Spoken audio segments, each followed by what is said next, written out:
আল্লাহ তুমি আমার গুনাহগার বিশ্বনবী পাগলের মতো একবার হাউজে কাউসারে যাবেন, একবার সিরাতে যাবেন, একবার পুলসিরাতের দিকে, একবার হাউজে কাউসারের দিকে পাগলের মতো দৌড়াতে থাকবেন।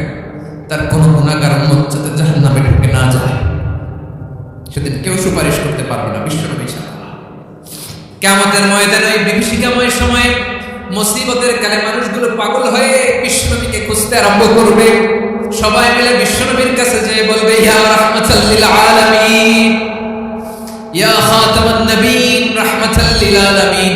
দেখেন আমাদের কি অবস্থা, কি কঠিন বিপদে আমরা আছি, দাঁড়াতে পারি না, সূর্যের আলোতে ঘেমে হয় না। আজকে কেউ সুপারিশ করতে পারবে না। সব নবীরা অপারগতা স্বীকার করেছে, তারা বলেছে আপনি ছাড়া কেউ নাকি আল্লাহর সামনে দাঁড়াতে পারবেন না, আপনি একটু সুপারিশ করেন। বিশ্বনবী বলবেন, আসো আসো, আজকের দিনে আমি ছাড়া আল্লাহর সামনে কেউ দাঁড়াতে পারবে না।